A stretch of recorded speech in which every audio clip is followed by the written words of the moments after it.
You are listening to the Centropic Oracle, an audiobook podcast of science fiction and fantasy short stories that make you think and feel.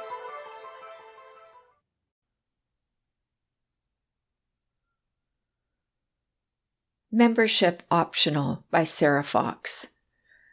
It takes Jamie a while to realize what bothers her about the man who picks her up.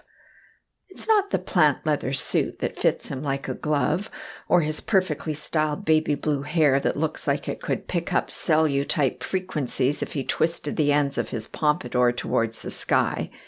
It's that he has no pores. He looks perfect when he opens the passenger side door, his teeth too straight and smile too bright, but all of that might have been assuaged if his skin looked less plastic. "There's some napkins in the glove compartment," he says, and Jamie wrinkles her nose. There's something rude about an intermediary being so blunt. "Use them if you feel you're going to—" "It's only just started," she protests. But even as she does, she can hear her replacement lug whine and catch on the air she's trying to suck in. "Only just," the driver mocks, pulling out into traffic. Virtually no one owns cars anymore unless their business involves driving. For most, it's easier to take one of the hover trams or hire a driver for a one-off. Almost all medical providers have their own drivers, and most are more efficient than emergency personnel. This one, for example, picked Jamie up right at her doorstep, and he didn't even rush her. She took more than 3 minutes to walk the 10 steps from door to curb. Just bubbling up biochemical fluid, nothing to worry about. Jamie presses her mouth closed against the groaning of her lung and the iridescent bubbles that creep up her throat from the printed organ. She's afraid they'll tumble from her mouth if she opens it. They taste like copper and cherries as they burst on her tongue. "What'd you do to it anyway?" he asks, but his smirk says he doesn't expect an answer. "You got it put in, 6 months ago?" Sometimes printed organs break like Sunnyside eggs all over the glass printing case. Normally, they just ooze, bits of jellied printing compound working its way out of blood vessels or designer pockets as the injectors weave in and out. It's fine if the organs sweat so long as the lines don't crack and the cells don't split. Even if they do, it's a simple matter to print another organ, another limb, unless it happens after attachment. There's no insurance for a faulty printable. Everyone assumes post-surgical breakage is environmental or personal. Jamie is certain she did nothing to it. Of course, she doesn't know what she did to her original lung either. There's a metal sign above the stairs that says, "Inquire inside about membership." Jamie notices it as she braces herself against the intermediary in preparation for braving the stairs. "Tell me about this," she asks, because fear makes it even harder to breathe. She has to stop every 3 steps to sputter into a handkerchief, and each stop makes her anxiety escalate.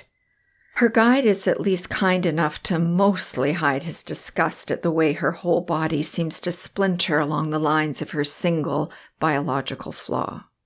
"The fixer, that is what it's called. Supposed to sound ominous."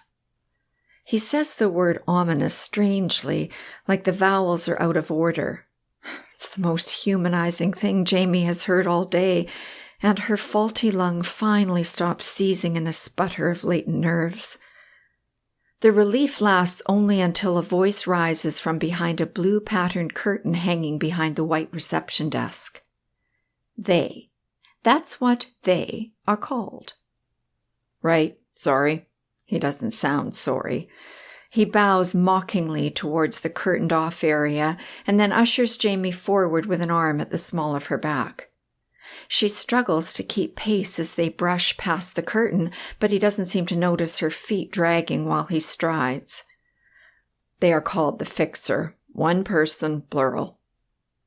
There's only one other person in the entire building, and they're perched next to what looks like a dentist chair with an old-style digital X-ray panel floating above it. The person looks perfectly normal until Jamie is flat on her back and staring up at them. There are silver-tipped gills fluttering out one side of the fixer's beautifully pale neck, and their eyes are slightly too big for their face. Are their eyes artificial? Jamie isn't sure. There are other things too, but they take longer to notice because surgery stasis might allow for maintaining awareness while gutted, but it doesn't allow much movement. It's a shame, they say when they open her up and begin to patch the microscopic tears. All this beautiful work, hidden. The fixer has bullet casings for fingertips, and they tap, tap, tap against the metal tray as they pick up one instrument, then another. It's sloppy-sounding work, like suction cups against heavy, wet meat. Would you like to see it? Jamie can't answer, just swings her eyes wildly in what she hopes is a clear enough no. She tries not to be thankful as her intermediary snorts from the other side of the room. No one wants to see the meat, pulp, and gold version of their own printed lung. Just because you wouldn't. Jamie isn't sure if she's horrified or awed when the fixer turns the X-ray panel into a mirror and angles it towards her face. The fixer has patched the tears in her lung with what looks like ever-expanding and contracting stars. A few break off into golden rivers that fade as they dive deep into her still freshly printed tissue. It takes more than 6 years for printed organ material to go from a sickly peach to proper coral.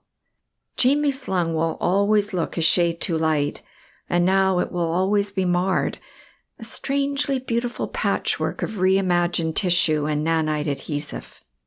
It's beautiful, isn't it? Doesn't matter what Jamie thinks.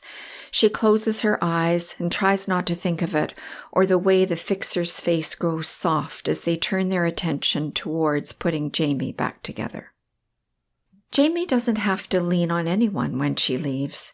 Her chest aches slightly with post-surgery echo, but the air that comes in doesn't catch or bubble or leave her scrambling for support. Still, she stops at the stoop leading out to the road in her driver's slick black car. Hey, do you know why anyone would want a membership? She gestures to the plaque. The intermediary opens the passenger side door, eager to be paid and on his way. It's cheaper if you need repeat procedures. He says, some people need it, some people just don't want perfect things. Weird, right? Weird, Jamie agrees as she sits down. Very weird. But when she closes her eyes, she can still see the gold flecks of stars holding her cells together.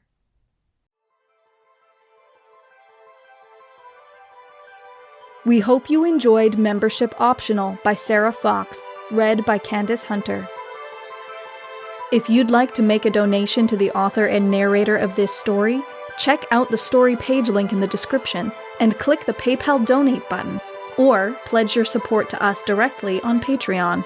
Would you like to submit a story to the Centropic Oracle? A link to our submission guidelines can be found in the description.